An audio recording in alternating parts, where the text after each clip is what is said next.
Hi കൊച്ചുമക്കളെ, ഇന്ന് ടീച്ചറമ്മ പറഞ്ഞുതരാൻ പോകുന്ന കഥ ഒരു ചക്കിപ്പരുന്തിൻ്റെയും ഒരു പൂവൻകോഴിയുടേതുമാണ്. ഒരിടത്തൊരിടത്തൊരു ചക്കിപ്പരുന്തും ഒരു പൂവൻകോഴിയും ഉണ്ടായിരുന്നു. നല്ല ഉയരത്തിൽ പറക്കാൻ ചക്കിപ്പരുന്തിന് കഴിയും. എന്നാൽ പൂവൻകോഴിക്കോ വെറുതെ ഇങ്ങനെ നടക്കാനേ കഴിയൂ, പറക്കാൻ കഴിയില്ല. ഒരു ദിവസം അവനൊരു മോഹം, ചക്കിപ്പരുന്തിനെ പോലെ ആകാശത്ത് ഇങ്ങനെ പൊങ്ങിപ്പറക്കണം, ആകാശ കാഴ്ചകൾ കാണണം, ഭൂമിയെ ഇങ്ങനെ വട്ടത്തിൽ നോക്കണം. എന്തെല്ലാം സ്വപ്നങ്ങളായിരുന്നെന്നോ പൂവൻകോഴിക്ക്.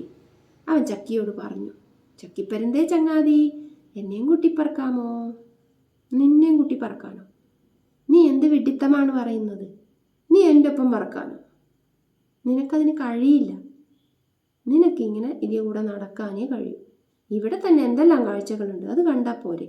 എന്തിനാണ് ഇങ്ങനെ മുകളിൽ വന്ന് പറക്കുന്നത്? ഞാൻ പറക്കുന്നത് വല്ല ഇരയും തേടാൻ വേണ്ടിയിട്ടാണ്, അല്ലാതെ എനിക്ക് പറക്കാൻ ഇഷ്ടമുണ്ടായിട്ടൊന്നുമല്ല, ചക്കിപ്പരുന്ത് പറഞ്ഞു.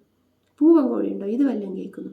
ആഗ്രഹം തലയ്ക്ക് പിടിച്ചിരിക്കുകയല്ലേ, എങ്ങനെയും പറക്കണം. അതായിരുന്നു പൂവൻകോഴിയുടെ ആവശ്യം. എന്നാൽ പിന്നെ ഒരു കാര്യം ചെയ്യാം, നമുക്ക് ആ കിട്ടുകുറുക്കനോട് ചോദിക്കാം, ചക്കിയോട് ചോദിക്കേണ്ട. പൂവൻകോഴി മെല്ലെ കിട്ടുകുറുക്കനോട് പോയി ചോദിച്ചു, കിട്ടുകുറുക്കാ ചങ്ങാതി, എനിക്ക് ആ ചക്കിയെ പോലെ പറക്കണം, എന്താണ് അതിനൊരു വഴി? അപ്പം കിട്ടുകുറുക്കാൻ പറയും, അതിന് ഞാനൊരു വഴി കണ്ടുപിടിച്ചിട്ടുണ്ട്. എന്താ കിട്ടുകുറുക്കൻ്റെ മനസ്സിലെന്ന് അറിയാമോ? പൂവൻകോഴിയെ മെല്ലെ കൊന്ന് തിന്നണം, ഇതന്നെ തക്കം. കിട്ടുകുറുക്കൻ പറയും, ചതിയൻ കുറുക്കൻ പറയും, പൂവൻകോഴി ചങ്ങാതി, എൻ്റെ ഒപ്പം വാ, ഞാൻ നിന്നെ പറക്കാൻ സഹായിക്കാം. മണ്ടൻ കോഴി എന്ത് ചെയ്തു? നമ്മുടെ കിട്ടുകുറുക്കൻ്റെ കൂടെ പോയി പറക്കാൻ. ഒരു വലിയ കുന്നെത്തിട്ടോ.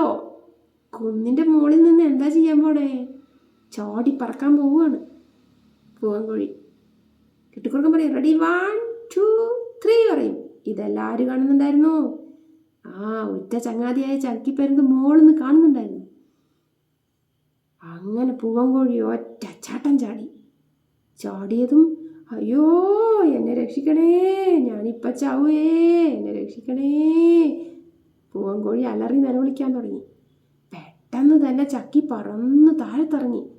എന്നിട്ടോ പൂവൻകോഴിയെ ഒരു മരത്തിൻ്റെ മുകളിലേക്ക് തള്ളിവിട്ടു. മരത്തിൻ്റെ മുകളിൽ ചെന്ന് പൂവൻകോഴി തങ്ങി. പരുന്ത് മെല്ലെ പറന്ന് വന്ന് അടുത്തിരുന്നു. നീ താഴേക്ക് നോക്ക്. എന്താ നോക്ക്? പൂവൻകോഴി താഴേക്ക് നോക്കി. അപ്പം എന്താ? വായയും പൊളിച്ചു നിൽക്കുന്ന കിട്ടുകുറുക്കൻ. നീ ചെന്ന് വീഴുന്നതേ കിട്ടുവിൻ്റെ വായേലാ. അവൻ നിന്നെ തിന്നാനാ തുടങ്ങുന്നത്. ഇനി നിനക്ക് പറക്കണോ? വേണ്ട വേണ്ട വേണ്ട, എനിക്ക് പറക്കണ്ട, എനിക്ക് മനസ്സിലായി എല്ലാം. കിട്ടു എന്നെ ചതിച്ചതാ.